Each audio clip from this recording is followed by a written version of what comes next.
আসসালামু আলাইকুম প্রিয় দর্শক, আগামী ডিসেম্বরের মধ্যে শেখ হাসিনা দেশে ফিরে এসে দলের সিনিয়র নেতাদের নিয়ে আত্মসমর্পণ করবেন। এই ঘোষণার মধ্য দিয়ে তার ফিরে আসাটা কতটুকু নিশ্চিত, নিশ্চয়ই সেই বিষয়ে আমরা অনেকেই দ্বিধাদ্বন্দ্বে রয়েছি।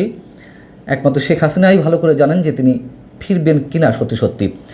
কিন্তু তার এই এক ঘোষণাতেই এর মধ্যে অনেকে ভয়ে আতঙ্কে তার ফিরে আসাটা ঠেকাতে আন্তর্জাতিক পর্যায়ে কাজ শুরু করে দিয়েছে। তার স্পষ্ট নমুনা আমরা খুঁজে পাই আন্তর্জাতিক গণমাধ্যম আল জাজিরাতে। তিনি নতুন করে রয়টার্সকে দেওয়া সাক্ষাৎকারে বলেছেন যে ডিসেম্বরের মধ্যে ফিরে আসবেন, তাকে হত্যা করা হলেও।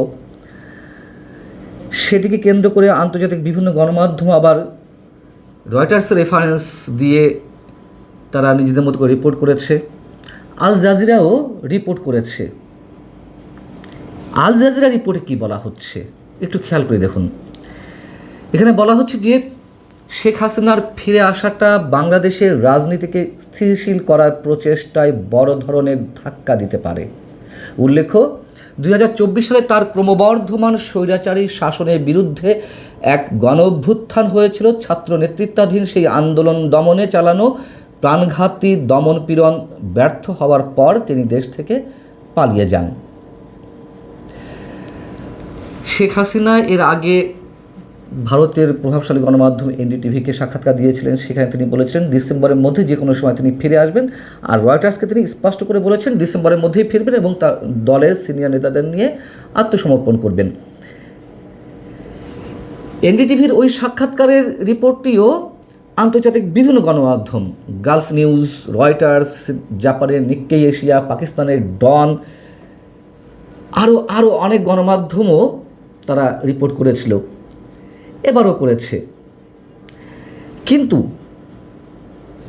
কোনো মিডিয়ায় আল জাজিরা যে ধরনের মন্তব্য করলো আর কোথাও আসেনি এ ধরনের মন্তব্য।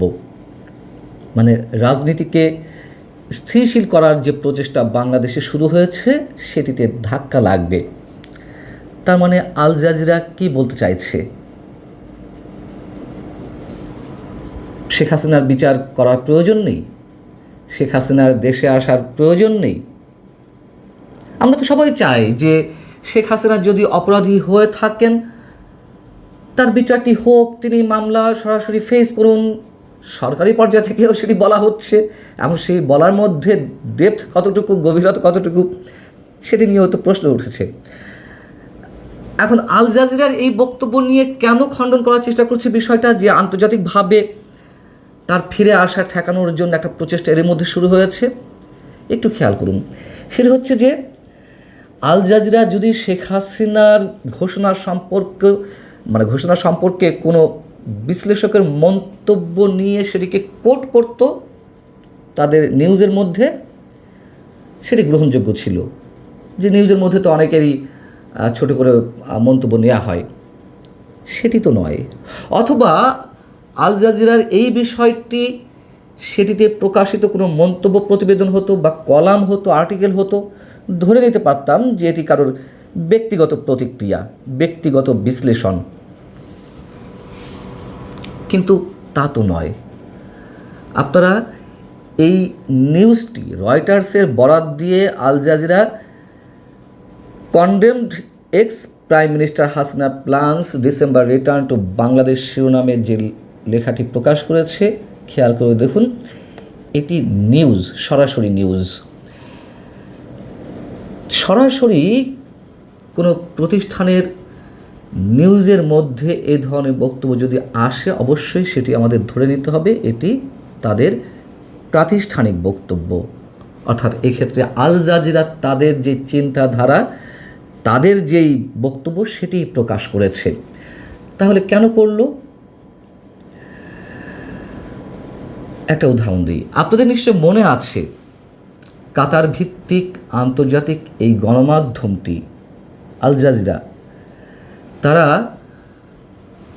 বাংলাদেশে যখন যুদ্ধাপরাধীদের বিচার প্রক্রিয়া শুরু হয় সেটিকে নানানভাবে প্রশ্নবিদ্ধ করার চেষ্টা করেছিল। যুদ্ধাপরাধীদের বিচার প্রক্রিয়া থামিয়ে দিতে তারা সব ধরনের পন্থা অবলম্বন করেছিল। এটা সত্য কথা, যুদ্ধাপরাধীদের বিচার প্রক্রিয়ায় কিছু কিছু প্রশ্ন অভিজ্ঞ মহল থেকে উঠেছে, কিন্তু তারা কিন্তু বিচার প্রক্রিয়া একেবারে থামিয়ে দিতে বলেনি।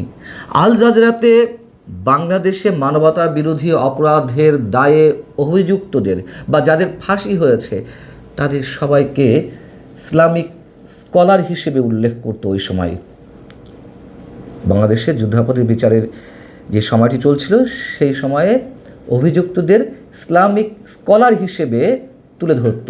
তার মানে আন্তর্জাতিক বিশ্বে এই গণমাধ্যমটি এই মেসেজ দেওয়ার চেষ্টা করছিল যে বাংলাদেশে যুদ্ধাপরাধের নামে যে বিচারটি হচ্ছে এটি আসলে তা নয়, এটি ইসলাম বিদ্বেষী মনোভাব থেকে ইসলামী পণ্ডিতদের হত্যা করা হচ্ছে।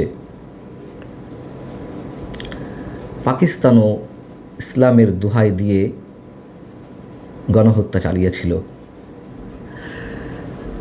আল জাজিরার সাথে তখন কাদের কানেকশন ছিল আমরা খুব ভালো করে জানি।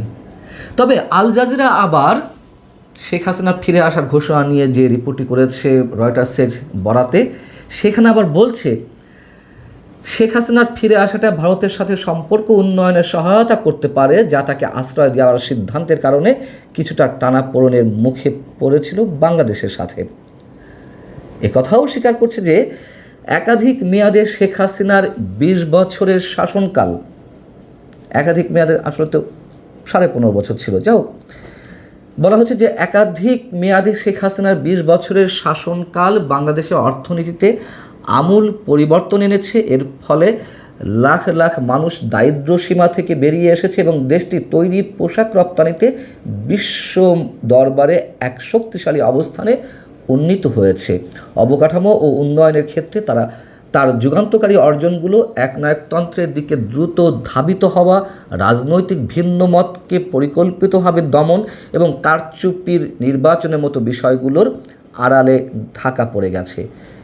একথা সত্য, শেখ হাসিনার 15.5 বছরের শাসন আমলে বাংলাদেশের যে অভূতপূর্ব উন্নয়ন ঘটেছে তার অনেক কিছুই ওই সরকারেরই নানান ধরনের বিতর্কিত কর্মকাণ্ড, নানান ধরনের অপকর্মের কারণে তার অনেক কিছুই ম্লান হয়ে গিয়েছিল আমাদের অনেকের কাছেই, সত্য কথা। আল জাজিরা আবার তার রিপোর্টে সরকারের বক্তব্য, বাংলাদেশ সরকারের একটি বক্তব্যকে তুলে ধরেছে আওয়ামী লীগের রাজনীতিকে কেন্দ্র করে। কয়েকদিন আগে আমাদের স্বরাষ্ট্রমন্ত্রী সালাউদ্দিন আহমেদ একটি অনুষ্ঠানে বললেন যে আওয়ামী লীগের রাজনৈতিক মৃত্যু হয়েছে, তার দাফন হয়েছে দিল্লিতে, সেটি এখানে তুলে ধরা হয়েছে। তো যদি দাফন হয়েই থাকে, আল জাজিরার মতন প্রতিষ্ঠান কেন শেখ হাসিনার ফেরা ঠেকাতে তারা উপযাজক হয়ে এই ধরনের মন্তব্য করছে যে তিনি ফিরলে বাংলাদেশের রাজনীতি উত্তপ্ত হয়ে পড়বে? এখানে বলা হচ্ছে যে বাংলাদেশ সরকারের পক্ষ থেকে শেখ হাসিনাকে ফিরিয়ে আনতে বারবার ভারত সরকারের কাছে দাবি জানানো হয়েছে, ভারত সরকার তা প্রত্যাখ্যান করেছে। তো ভারত সরকার প্রত্যাখ্যান করেছে বা মৌন রয়েছে, এটিও সত্য কথা, কিন্তু শেখ হাসিনা তো ফিরতে চাইছেন। তো শেখ হাসিনা যদি ফিরতে চান আর সরকারও যদি নিজ থেকে ভারত সরকারের কাছে বারবার তাকে ফেরত চেয়ে থাকে, তাহলে আল জাজিরাকে তার ফেরা ঠেকাতে কেন শুরুতে এই ধরনের মন্তব্য করছে? বাস্তবতা হচ্ছে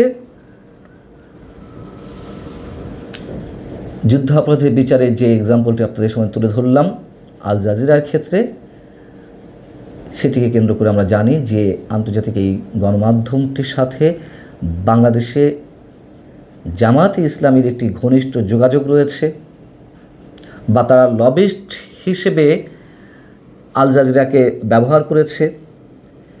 ঠিক এখনও আল জাজিরা সেই কাজটি করছে জামাত বা এনসিপির পক্ষ হয়ে, এটি আমার ধারণা। এবং এ কথাও তো সত্য, আমি শুরু থেকেই বলে আসছি যে শেখ হাসিনা ফেরত আসুন, এটি ইউনূস